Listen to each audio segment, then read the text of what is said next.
listeners. Welcome to Grief Out Loud. Remember the last time you tried to talk about grief and suddenly everybody left the room? Grief Out Loud is opening up this often avoided conversation because grief is hard enough without having to go through it alone. We bring you a mix of personal stories, tips for supporting children, teens, and yourself, and interviews with professionals in the grief world. Platitude and cliche-free, we promise. Grief Out Loud is hosted by me, Janet Cristofaro, and produced by Dougy Center, the National Grief Center for Children and Families in Portland, Oregon.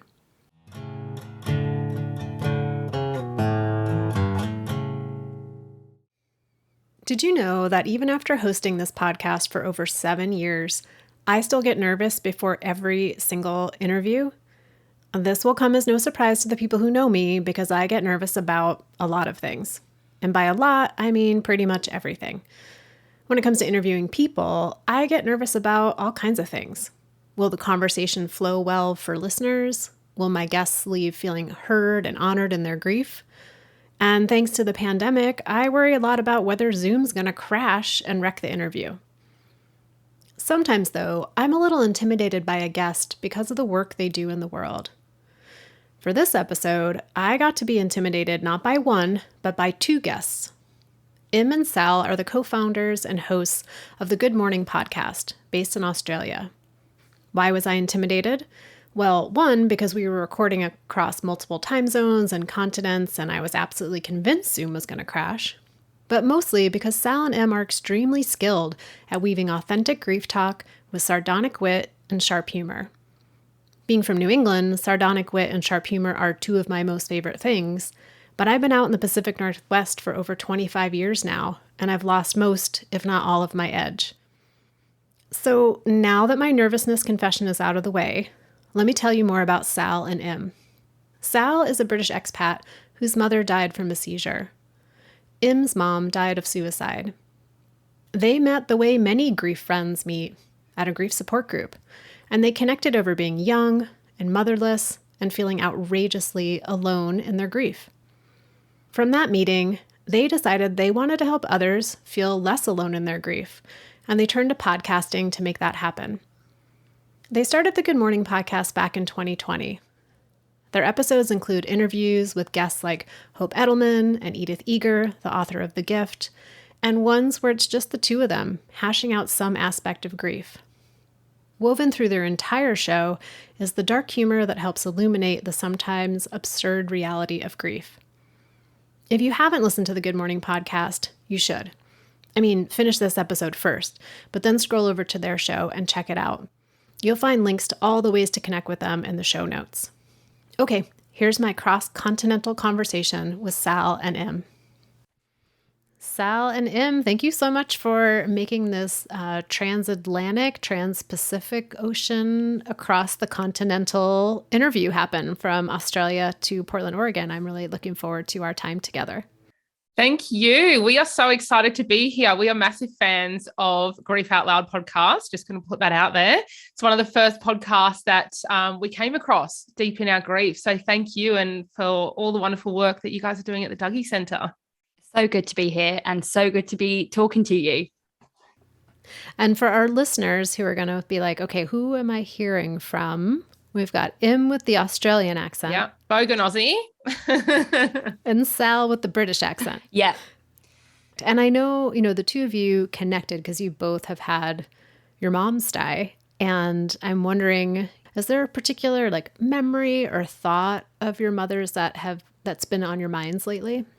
I think for me, as an expat coming from the UK, I didn't see my mum that often, only when I travelled back home or she came to visit. And it's coming up to 3 years since I last saw her, since she last came to Australia and we did a road trip together. So I'm very much thinking about those times at the moment. It kind of feels like a bit of a milestone in a way, because it was the last time I saw her. And, as time kind of goes on and things change and life evolves, I'm really sort of thinking about that time, the last time that I connected with her. A lot of deep thinking around that for me at the moment. It's been on my mind quite heavily, and also all of the different things that have happened since she passed and since we last spent time together in the physical sense. What did your mom think of Australia? She absolutely loved it. She was such a fan, which I think really helps as an expat, because when you're so far away from family, you kind of want them to be a fan or to be happy that you're in a different place. And she came out like once a year, massive fan. I think if she could, she would have lived over here for sure. And I was thinking too, as you were talking, the idea that oftentimes the dates that we might have in our minds when somebody dies are like approaching their birthday or the day that they died. But that last time piece can come as a bit of a surprise or a shock to people of like, oh, I'm thinking about the last time I saw them or the last time I talked to them, and how that could really be amplified when you are living a country away. Definitely. And how about you, Em? Mine's been a little bit different. I think after my mum died, so I'm really close to the 2nd year anniversary, which is coming up in February. But sort of since my mum died up until recently, I was always just so caught up in the immediate aftermath of the loss and what was happening prior to it, because my mum died by suicide and it was really big shock. So I spent a lot of time kind of like ruminating of those last few months and going over all those sorts of details. But recently I've sort of been having a bit of a retrospective journey. I think I'm going like right back to when I was younger, and like I'm having memories of my mum that I just haven't thought about in years. So yeah, it's definitely shifted into a different kind of place for me lately, which is nice, but it's also sad. Like I think back to sort of times where I was around the age that my daughter is now, and what I was doing with my mom and holidays that we went on and things. So it's stirring up a bit of stuff for me, but it's also kind of nice to have shifted out of that place where I was just focusing solely on her death, which I felt a bit stuck there for quite some time. So yeah, it's been quite interesting for me.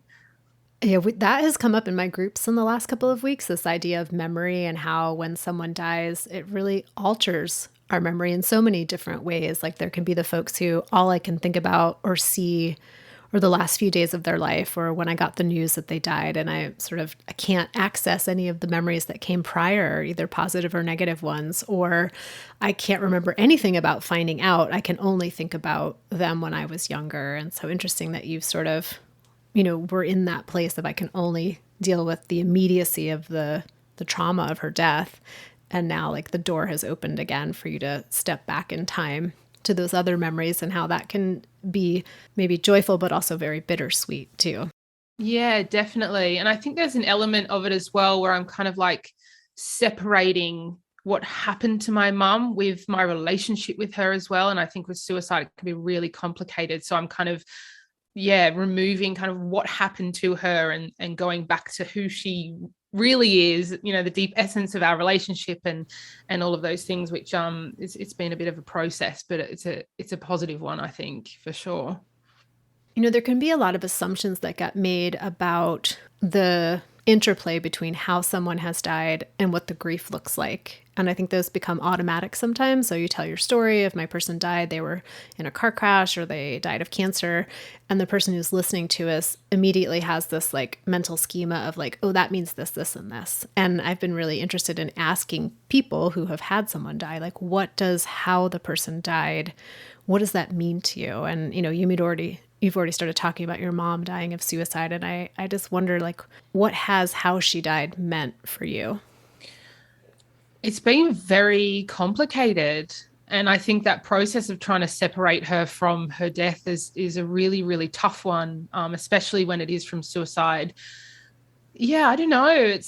It's complicated because I think when people think of suicide, they think it's a really selfish act, and they think that, it's the person must have been like really mentally ill. And my mum wasn't any of those things. And so her kind of making that choice was really hard for me to understand. So then I had to try and go back to the just deep essence of who she was, not that split decision that she made on that day. Like it's been, really complicated. And that her death doesn't define her, and it doesn't define her whole life. And she's got this, amazing 62 years of life that she lived with incredible things that she achieved. And that one day just, it isn't who she is. And it seems too that when someone has died by suicide, or maybe some of the other more like stigmatized deaths, that there's even more vulnerability to their life being defined by how it ended and not by how they lived. And, you know, I wonder for you, Sal, with your mom dying of a medical event, how, you know, the way she died, what that's meant for you. It's been a really tough one because it was really just a tragic mistake. She forgot to take her medication, which brought on a seizure. But with SUDEP, which is it stands for the sudden and unexpected death of someone with epilepsy that was otherwise healthy, there's not a lot of research that's been done into it. There's no kind of conclusive answer as to, well, this is exactly what happened. In my sort of understanding, it was kind of a prolonged seizure, which may mean that her heart stopped beating or her brain didn't connect with the fact that she needed to breathe, so she stopped breathing. But because there's no answer, it's been quite difficult to sort of have a bit of closure, I think, in the sense of, okay, well, that's what happened. I can kind of accept that and move on. There's a bit of a grey cloud. And I think because it was a mistake, there's there's sometimes a little bit of anger, I'll admit, you know, in that sort of processing her death, like, oh, Mum, why didn't you just take your tablets? Why didn't you remember? Because all of this would have been prevented. It's been a bit of a process trying to separate that kind of murky grey cloud of, well, like, I just need a conclusive answer as to why this happened, like how it happened, really. And just kind of going, okay, well, I'm angry that it happened because it was a mistake. It could have been prevented. And there's been a bit of a process trying to come to terms with that, how she died, because there won't be a real answer to it. I can only guess what happened. So yeah, it's been complex, I would say, just that acceptance of it being a mistake as well, which I know is common for a lot of people. As you're both talking, just to continue with my door analogy for the day, that when someone dies, there's these different rooms that our minds go to. And thinking about how when we don't know exactly how the person died, that's a room that maybe we spend a lot of time in. And if we get the, you know, definitive answer of like medically what happened, we might close the door to that room. We don't visit that one anymore, but then we go visit the one of like, but why to my person, and what could we have done to change it or prevent it, or all those different kinds of things. I really love that analogy because I think you're exactly right. I think sometimes in grief, there's always something that we there's another door that we open because it's so multi-layered. It is so complex, isn't it? That we might close the door on one thing, but then we find another door to open and another room to explore. And sometimes we need to go through open many of those doors, go through many of those rooms. But it absolutely is like you close one thing and there's another thing that you need to address or you need to explore. It is so multifaceted, isn't it, grief? You find a secret trap door you didn't know existed, and you're like, dang it, now I got to go down this one and see what's in here. Yes. And I think with suicide loss as well, like that door's always going to be open, that why. Like I'll never know why. I'll never be able to ask Mum why. So that room is always open and I dip in there, you know, and I come back out, but I don't spend as much time in there now as time has gone on, which has been a relief. But yeah, I really like that analogy as well because it's pretty bang on. Well, and the idea that especially early on in grief, you often don't know you're in a room. It just feels like the whole world. And you don't know that there's even a doorway to step out of that room and to be able to, you'll go back into it, but that you aren't living fully just in this like one room studio of that, like what just happened and why.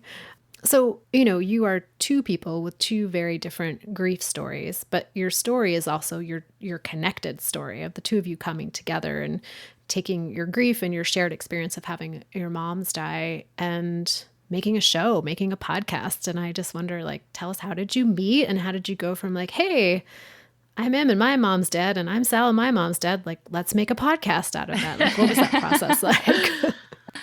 Well, you go. Yeah. Okay. I love this story. I love this part of our story. It's a very unique friendship that we have. And I think it just all sort of started when Sal and I felt really alone in our grief, because grief is so lonely and you don't realize until you're in it how lonely it can be.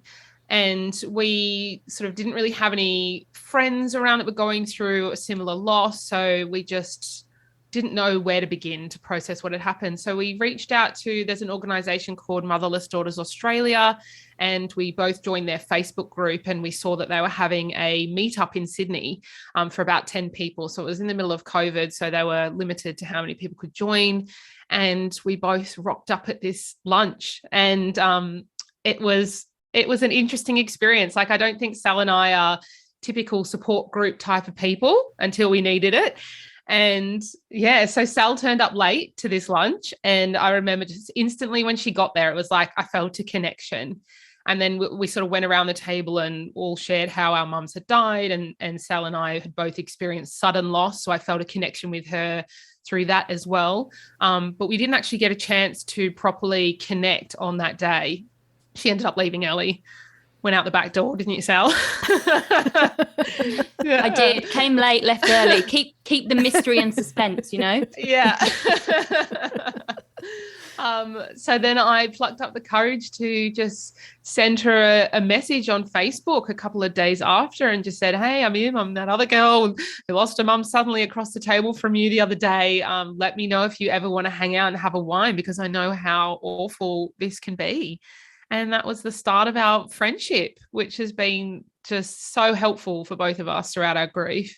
And I think, you know, just continuing on from that point, so we met up for wines and we became, you know, fast friends, because we really connected over the fact that, you know, we'd lost our mum suddenly, but we were also a similar age, in our early 30s. And, you know, not a lot of our peers had experienced a loss, full stop, at our age. So it was quite isolating in a way, not being able to talk to somebody who really understood, you know, all the elements of grief.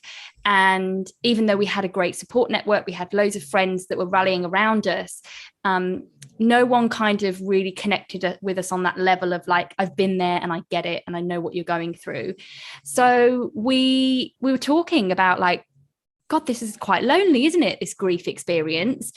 You know, what can we do to help other people feel less alone? You know, we were coming off the back of the first lockdown, so mid 2020, and we were sort of discussing, weren't we, that there must be a lot of people who are grieving in isolation. What could we do to sort of help talk about grief? Because we also noticed that, especially here in Australia, a lot of people don't talk openly about grief. There weren't a lot of grief resources, particularly in Australia at that time, that we felt connected to us at our age and on a level that kind of just talked openly and honestly about what happens when you lose someone.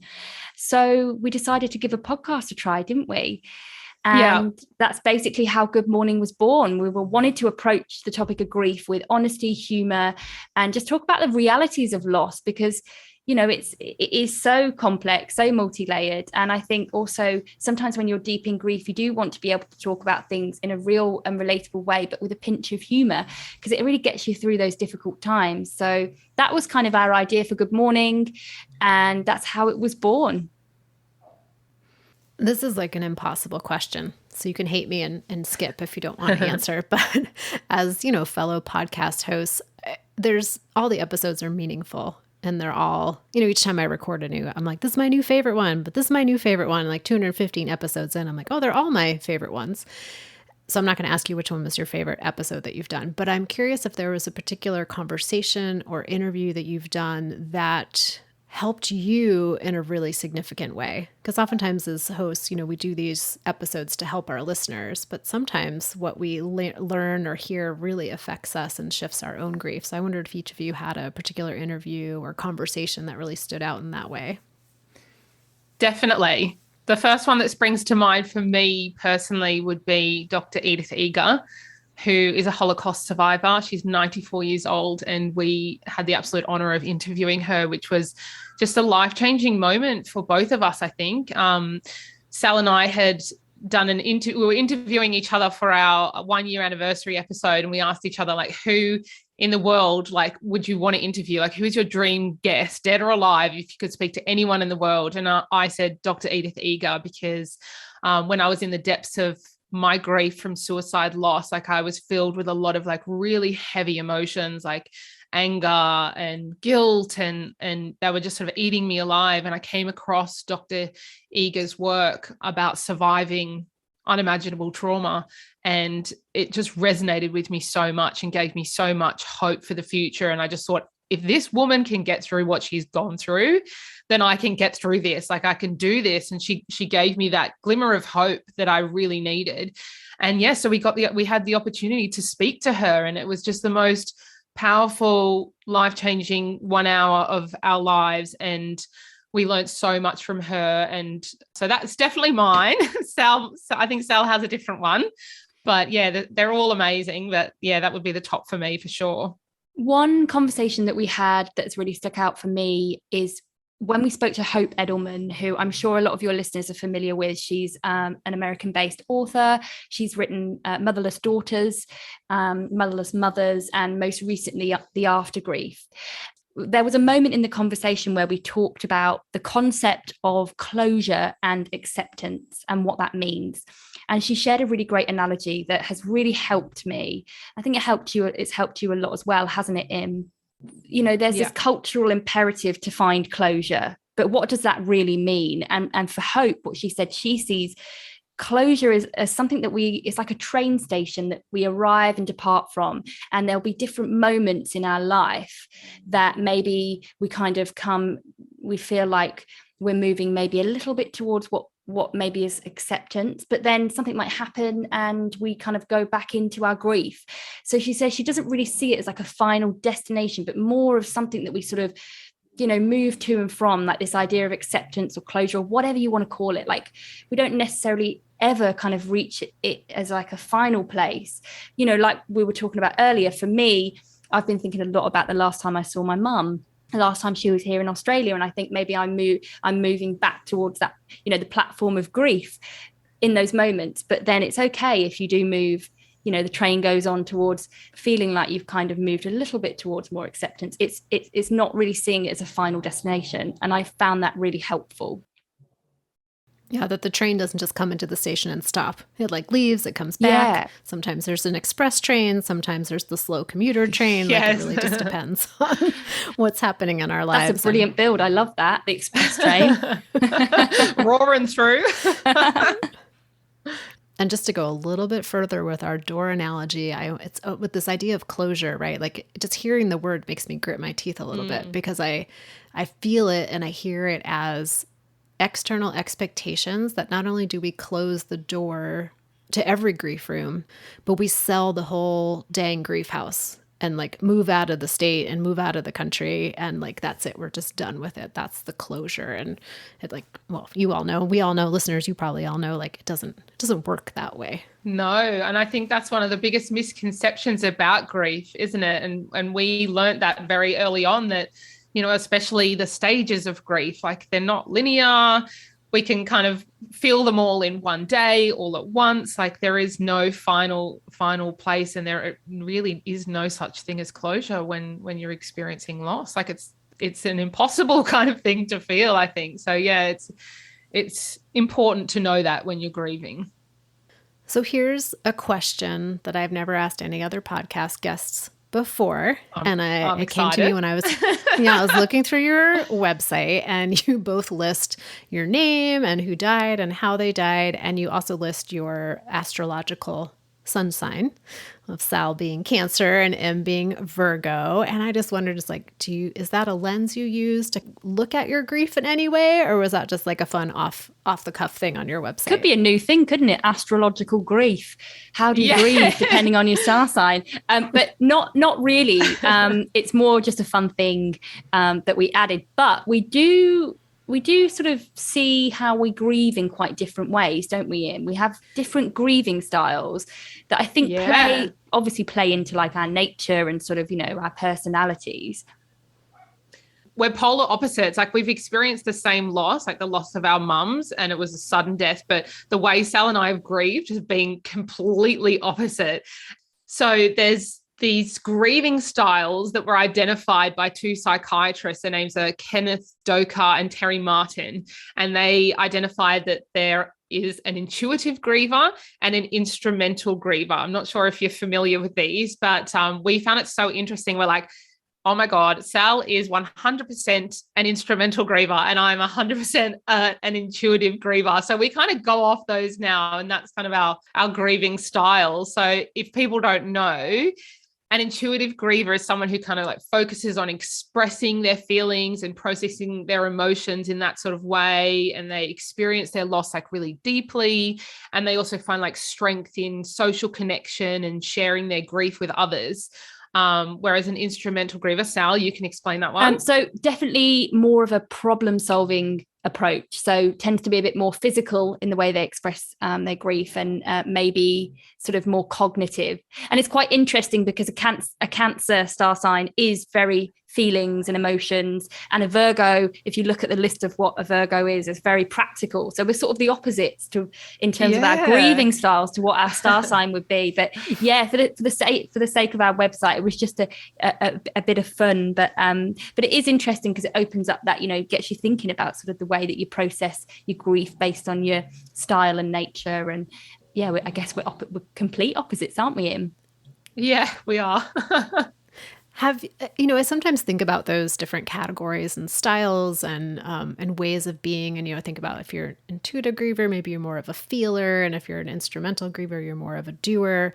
But I also think that how we grieve, how we experience our grief, how we express our grief, how we understand our grief, it changes over time, right? And so there might be somebody who starts off maybe doing a lot of verbal expression and a lot of emotional metabolizing. And then over time that shifts and they find that it's actually more of like a physical doing that is more helpful. And have either of you noticed the way you're grieving or the way you understand your grief to be shifting over time? Definitely. And I think it's a scale, isn't it? It's like you can be sort of more one, the other, or probably a bit of a mix of both. And like you say, it does evolve over time. I think in the early days for me, I was very, very practical, very much a doer. That was the way that I processed things. But also I think it was circumstantial as well. Like I had to fly back to the UK and deal with my mum's estate. So I didn't really have any other choice but to just get on with it and kind of get things done. And I think then as time has come on and moved, I've been sort of, coping with my loss. I've definitely been leaning more into feeling much more of the emotions and finding that strength in the social connection with others, which is perhaps more on that scale of more in the intuitive grief style. I definitely think I've, sort of maybe over time become a bit more of a blend of both, although I tend to lean much more into the action side of things naturally, I think. I think I'm default intuitive. I think I'm just stuck there in the emotion. There's no doing, there's just feeling. Yeah, no doing, just all the feels. Who knows, it might change. But yeah, I'm definitely a feeler. Well, I wonder too what role maybe culture plays in that too, knowing Sal that you're actually from Britain and living in Australia, and you're like living in Australia and you were raised there. And I wonder if there's any cultural differences that play a part in your grief as well. Yes, that keep calm, carry on mentality might be in there somewhere. I definitely think, that British stiff upper lip is sort of woven somehow into me anyway. I know that your partner's British as well, isn't he? And you sort of see some similarities there. I mean, that's obviously not like as a sweeping generalization for Brits, but I don't know whether it's a cultural thing or maybe it's just me, just sort of, I'm very much a just crack on, just get on with things. But I don't know whether that's just my personal style. What do you think, Im? I think probably a bit of both. But I will say that Sal's been really good at embracing her emotions, though. We have a thing called a grief sesh. So when we feel like when you don't allow yourself to sit in those uncomfortable emotions, because let's face it, it is really hard sometimes, I think grief can start to disguise itself as other things. So you start to get like quite irritable or frustrated and, they build up inside of you because as much as you may want to avoid grief, it's always going to be there and it's very, very patient. So it's going to come out some point some other way if you don't feel it. So yeah, we set aside time now when we do feel like a little bit frustrated or snappy. We're like, okay, we need to grieve. So we set aside that time and like have what we call a grief sesh where we really access our emotions and put on the sad music and read letters from our mom and just really sit with it and just know that it's okay to kind of feel those feelings. And we always feel really lighter afterwards and it is a good thing to do. If anyone's listening who kind of, pushes their grief aside, like set aside some time and let yourself kind of feel it. Yeah, it's almost like a grief workout, right? Like you're like, that's not something I really want to do, but once I do it, I usually feel a little bit better, but it's also tiring and I have to like structure the time to create that space for it. Exactly that. So you mentioned that when you first came together and were like, finally someone my age, also had a sudden death. We're super lonely in our grief. Let's like be less alone together and see if we can make other people have an experience of feeling less alone in their grief. And you mentioned that like honesty and humor were two things that you really wanted to bring to that process. And what is it about humor? Like, what's the draw of bringing humor into your grief and to the work you're doing in grief? Well, I mean, put simply, really, grief is so difficult. And, it's such a sad and hard time. I think sometimes we just do need a little bit of humor just to lift us through what is a really bloody awful time. I think there are moments in grief where there's kind of almost like a sort of dark humor to it. I think that's what we wanted to be able to talk about the realities of grief, but in a way that wasn't all doom and gloom, because, you're already going through so much and you're probably feeling all the heavy emotions all the time. So we wanted to kind of create a space that was a little bit lighter where you could come and join the conversation. Like, let's talk about grief, but we're not going to make you feel any worse, than you already do. And I think just talking about the realities, like there are, so many times where, like for me, like, there is a bit of dark humor. Like I remember when for an example, when I was bringing my mum's ashes back from the UK, like I had to take her ashes with her passport, her driver's license, and I had to show the customs like her passport. It was bizarre. Like we have these so many like bizarre experiences in our grief, right? I'm sure many of your listeners have had moments that you think, is that even like, what is going on here? That you've got to laugh about it in a way, because that's going to carry you through. You just need a little bit of lightness sometimes, right? Yes. And like, what are you supposed to do? Hold up the passport and the urn so they can identify the ashes? Like, it's silly. So if you don't laugh in those moments, you'll cry. That's for sure. Sally, you've got to share your ashes scattering story too. Sal's had so many moments.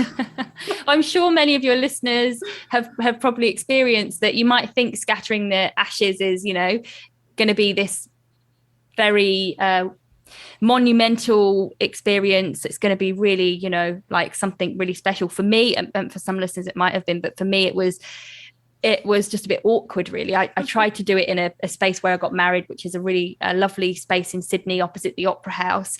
But I didn't realize that scattering them, they're like bath salts, aren't they? They're like so chalky. And I'm thinking, I'm just going to put them in this flower bed. And, and it was like this thick chalk going on the floor. Like I was like, there's no way that this is. People walking past, like looking at her going, what is that crazy woman doing? And I thought I'd have this moment with my mum, but I was like, I'm really sorry, mum, you're going to have to go in the harbour, because like, this is just too much trying to do it in this flower bed. So anyway, it was, just the little things that you don't really think about until you're in grief and you're experiencing those little moments. And I think sometimes you just got to laugh, otherwise you'll cry.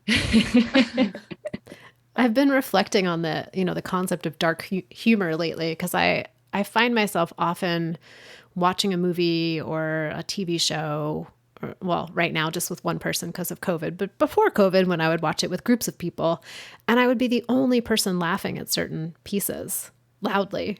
Okay, this is super awkward and uncomfortable. And I'm like, what is going on? I was like, oh yeah, 20 years of working in the grief world. There's a piece of like dark humor for me is like laughing at sometimes the absurdity, because it's so serious and so intense. And in that intensity, there's just absurdity. Like I don't know if you saw the movie Don't Look Up that came out recently. It's like end times, the world is ending. I don't want to give away. Well, I just did. The world ends. And throughout the whole movie, I was just laughing hysterically, because I'm like, this is so absurd of like, what do people do in the moment when they're faced with something so heartbreaking and soul shattering? And that's what we're doing in our grief, right? Like there's immense heartbreak, immense shattering of how the world was. There's going to be moments where all you can do is just laugh at the absurdity of it. Yes. And also the afterlife just really just hits the nail on the head when it comes to the absurdity of That's grief. the show, everybody, not the actual Afterlife. Oh, yeah. The TV show on Netflix. Yeah, we're Afterlife. still talking about TV shows here. But we can get into the afterlife as well if you want. But yeah, I feel like the afterlife just hits that dark humor of death really, really well. Like I watched that and I was in absolute stitches through the whole thing, but then also crying hysterically. So it was a real mix. Usually at the same time. Yeah. One last thing I wanted to ask about, Sal, you already talked a bit about what it's been like to be an expat and to live so far away from where your mom was when she died, and how that's kind of coming into the forefront now of the last time that she visited you in Australia. And, we think about these other like major milestones in our life and what it's like to go through them without the physical presence of our people. And, Im, you had a kid, and I just wondered what it was like to move into the place of motherhood without your mom here. Yeah, well, I was actually fortunate enough to have my mum here for the first part of it. So she was by my side throughout the whole pregnancy. She was by my side when I gave birth, but she died when my daughter was 9 months old. So it was incredibly difficult, but I do feel, I don't know if lucky is the right word, but I do feel fortunate that I did have her there for those kind of first moments of motherhood. But then, yeah, in nine months in, it was still really fresh for me. Like I was still a new mum trying to navigate this new identity and new life. And then my biggest support was kind of ripped away from me at the time when I really needed her the most. And I was still breastfeeding at the time. And I remember I just went into so much shock. Like my body just shut down and like I couldn't even breastfeed my child anymore. I was struggling to like engage with her. I was sort of I felt like a bit of a zombie just staring at the wall all day, trying to comprehend what had happened. So yeah, it was really, really, really, really hard. One of the hardest times of my life, and probably will be the hardest time of my life. At the same time, having a child through grief was also a saving grace for me. I found comfort in my daughter, and I found she was sort of the reason to keep me moving forward in life. She gave me a reason to keep living pretty much, because I will be honest, like after my mum died by suicide, like I couldn't see how I was going to survive. And yeah, it was a really, really dark time.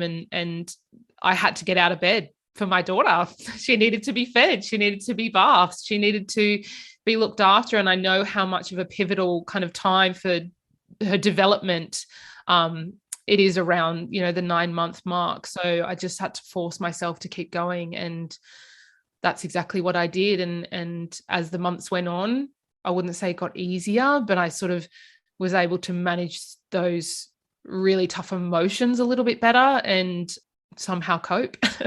And I did. And now I'm heading into 2 years. My daughter's nearly 3, and I have moments of pure joy and happiness that I never thought that I would ever feel again. And it did come. And yeah, for anyone listening that it is perhaps still in that dark place, just, hold on to those words, because it does get lighter.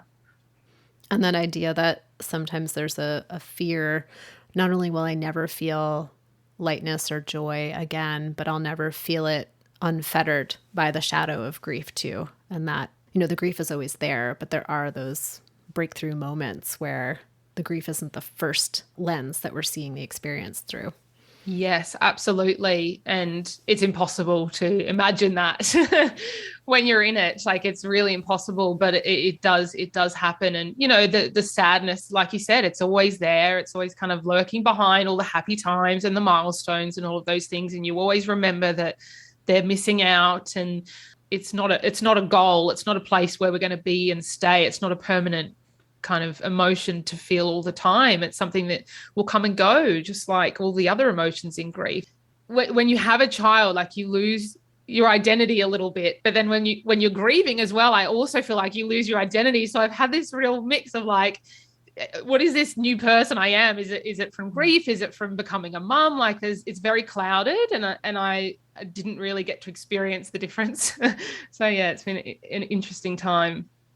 So I usually ask folks, and I am going to ask you this eventually, of like what's helping you currently. But first I wanted to ask, what is irritating you both lately related to your grief? Oh, It's an interesting one. What is irritating me? What is irritating me is the fact that I am showing my grief by being quite snappy and irritated. And that is irritating me because I don't like to be that way. That's actually like, yeah, that's probably what's bugging me the most. It's coming out a lot in frustration. And I don't like that.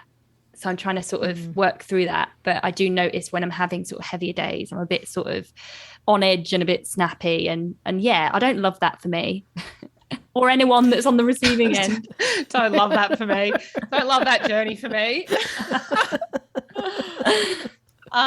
Mine would definitely have to be the fog, the exhaustion and the fog, which I wasn't prepared for. And although it has lifted mostly, like I still experience it, and I don't have the same kind of energy levels that I used to have as well. Don't know if that's because I'm a mom or because I'm grieving, but probably a mixture of both. But yeah, it can really affect you mentally and physically and every aspect of your life, which I don't think a lot of people quite understand unless you've experienced it yourself. It's a surprise, isn't it? The fatigue, the mental fatigue. And, you know, some days it's hard to even like decipher an email for me. And, you know, Im, I know it's the same for you. Like, it's just like like a fog, like a tiredness that's like all kind of consuming. And yeah, that was surprising in grief, the mental and physical exhaustion.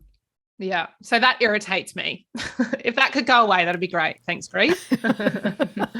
Well, and then add a pandemic on top of it, which is a cognitive drain for all of us on top of the exhaustion of the grief. Yeah. So now that we've covered the irritation, I will go back to my original ending question of, you know, what's something that's currently helping you? For me, scaling things back. And I think this sort of plays into what we were talking earlier about my grieving style and tending to kind of go at things full throttle and get things done. Actually, I think I sometimes push myself and it leads to overwhelm and snappiness and, you know, being irritated. So scaling things back is something that's really helping me. Actually going, you just need time to just sit and be and like feel and process.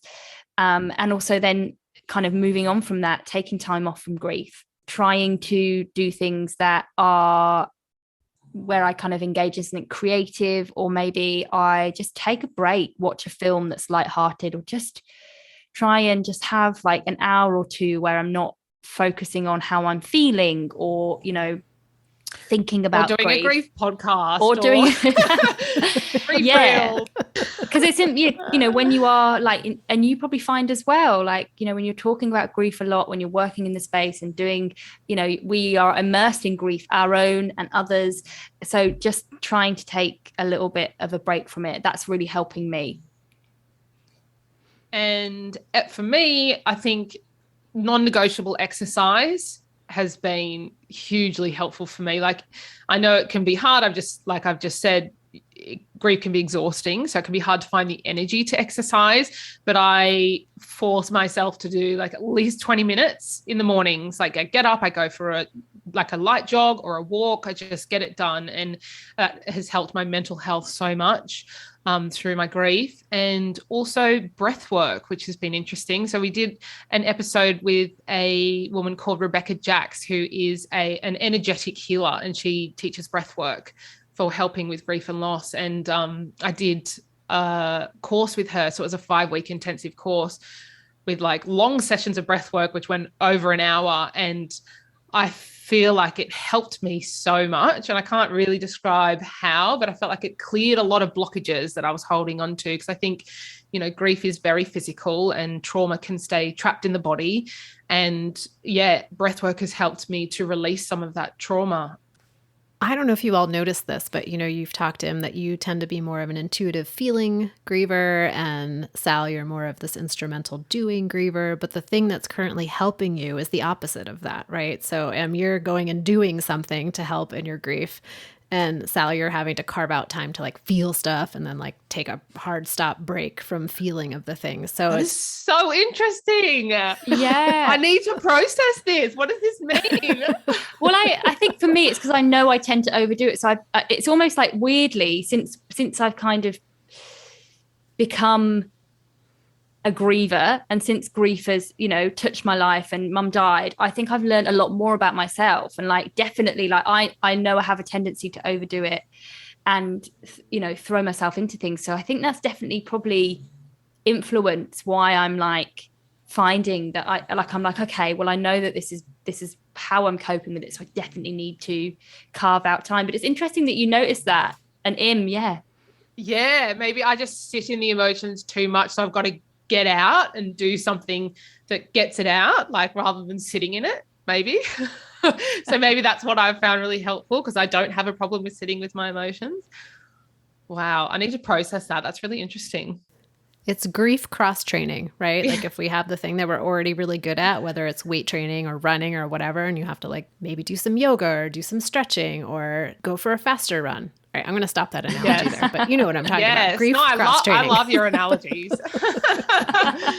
Yeah, that's great. So for listeners who are like, okay, I need more humor and honesty in my grief, and I want to connect more with Em and Sal with their podcast, Good Mourning Podcast. You have an amazing social media presence. Tell us how to find you, and then I'll put all the links in the show notes.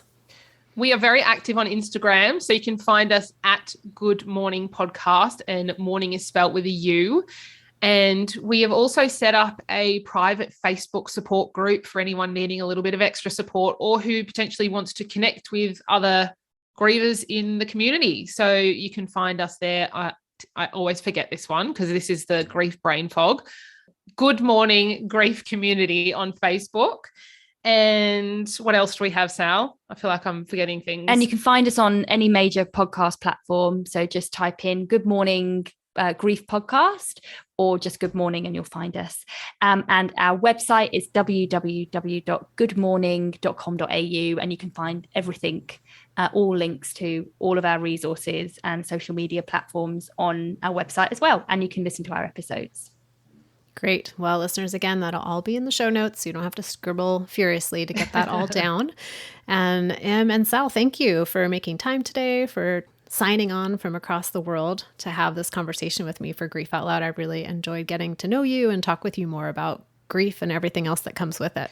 Thank you for having us. And thank you for all of your wonderful grief analogies, which I think we'll carry forward and use now. They're so good. But yeah, it's been lovely to connect. Thank you, Jana. And thank you for all the work that you're doing in this space as well. Like, you are a leading light in the grief world. And it's an honor to be able to share this hour with you. So thank you so much for everything you do as well. And listeners, I say it each and every time, but thank you for making the show mean what it does. Otherwise, we would just be speaking into the void. So we're really grateful that you are on the receiving end of our conversations. If you're new to our show, you can find all of our past episodes at our website, which is dougy.org, which is also where you'll find information about our local grief peer support group programs, as well as free downloadable tip sheets, activity sheets, all kinds of different resources that are available. And if you are tuning in from a country other than the United States, I would love to hear from you. I'm working on some future projects around that, so you can email me at griefoutloud@dougy.org. So thanks again for listening, and we hope you'll join us again next time.